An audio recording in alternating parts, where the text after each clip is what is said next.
Before I start this list, know that I will be referencing two specific products, Ziploc freezer bags and Ready-Tainer Extreme Freeze deli containers. In my experience, the plastics specifically advertised for freezer use are thicker, less impervious to freezer burn, and less likely to crack after repeated use. Now, onto the food. Grains can take over half an hour to cook, so the next time you make rice or farro or quinoa, spread it out on a baking sheet. You want the excess moisture to steam off for 10 minutes so it doesn't condensate in the bag. The baking sheet makes this happen much faster so you don't leave warm rice sitting in the bacterial danger zone for an hour. Scoop the cooled grain into Ziploc freezer bags and pack it down into an even thickness. These can be microwaved at full power straight from frozen. Sprinkle a little water onto the frozen rice and put a plate on top to hold steam in. This can take anywhere between 3 to 6 minutes depending on the power level of your microwave.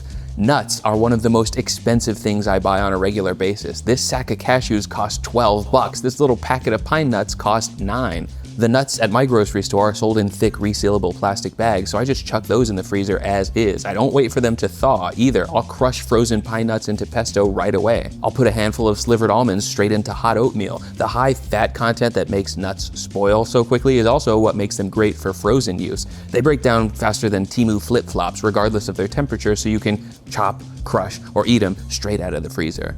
Parmesan wedges have a hard layer of rind on the outer perimeter. If you ever feel like throwing that rind away, keep it in the freezer instead. The next time you make a broth, a pot of beans, or a big batch of marinara, you can plop a rind right into the pot. It's not gonna melt, but by the time you fish it out, it will have contributed its salinity and umami glutamates to the dish.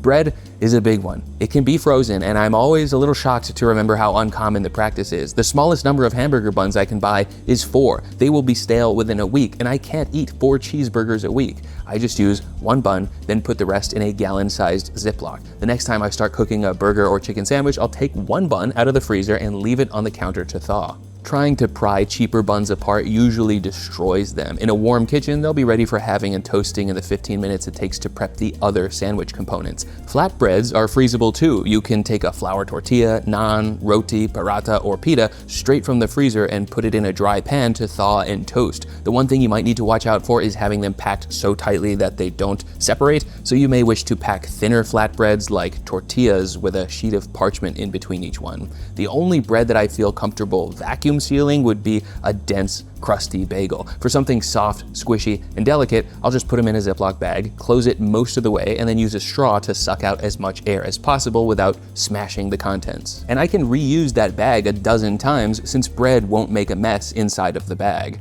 This bag of diced potatoes costs $4.50. It's great for making a quick breakfast when you're too sleepy for knife work, but $4 can get you more than 5 pounds of potatoes. I would rather just slam them through this veggie chopper for a rough, ugly dice. While I'm at it, might as well do the same for a couple bell peppers, jalapenos, and onions. You could store all of these ingredients separately for maximum flexibility, but I know I want my breakfast hash to contain peppers and onions, so I'll portion a mixture of all 3 in 4-ounce deli containers. You can now treat these like bagged and frozen potato chunks. They don't need to defrost. They can go straight into a hot pan as a solid puck. As they heat up, they will start to break apart, and then you can coat the pieces in oil and seasoning. Any vegetable that can stand up to high heat cooking can be frozen without issues. Think hearty stuff like carrots and broccoli, not delicate leaves like lettuce and spring mix. Yes, spinach can be frozen, but then you ought to blanch it first. Yes, delicate herbs can be frozen, but they need to be chopped up and then maybe suspended in oil. I don't personally bother with the delicate stuff for those reasons. I just buy frozen kale and spinach and then grow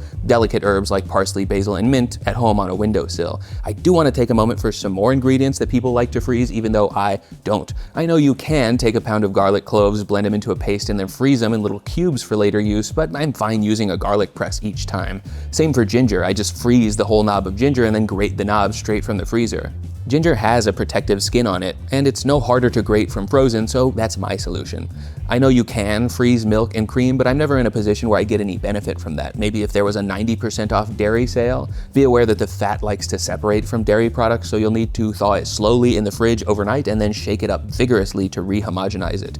The last one is coffee. I don't freeze coffee because I'm subscribed to a delivery service, but in the event that you got a 3-pound bag, you ought to portion it out into a week's worth of beans, suck the air out, and then defrost them overnight. I'll link to the Hoffman's instructions if you ever need to. I don't. Back to the stuff I do like to freeze. Butter is number one. It's always sold in multi-packs, so I freeze 3 sticks at a time and then move one into the fridge when I'm about to run out. And because butter is individually tightly wrapped in protective paper or foil, I just put the box in the freezer as is. I use chipotle peppers a lot, but never a full can at once. I put the leftovers in a freezer bag, and you'll notice that I always flatten my bags out. That makes them stack more easily, defrost more evenly, and it's easier to label flat bags. Cookie dough is another good contender since you can freeze portions of dough into the smallest Ziplocs you've got.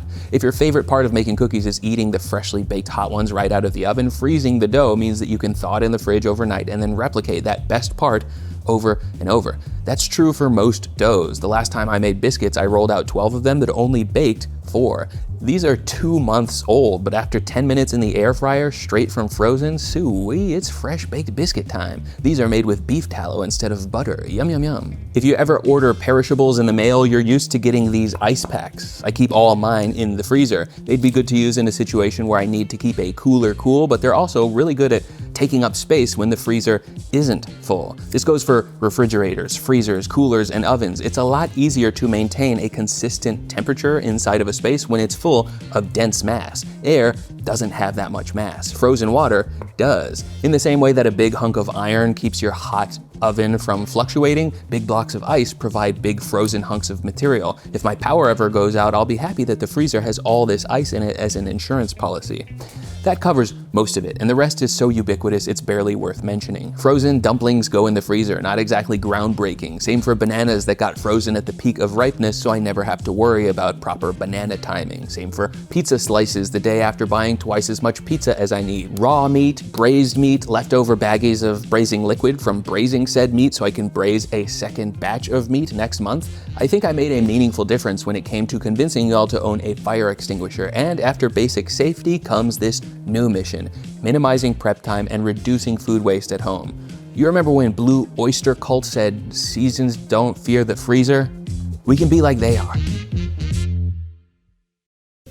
Trade has paid to be mentioned at the end of this video. When friends ask me where to get coffee, I tell them to sign up for Trade. I think it's the best way to buy coffee online because it's fairly priced, it's a consumable good that makes sense in subscription form, and perhaps most importantly, the coffee is roasted right before it's sent to your mailbox. They have a huge variety. They will use your preferences to suggest specific coffees, but they also allow you to pick specific ones if you already know what you want.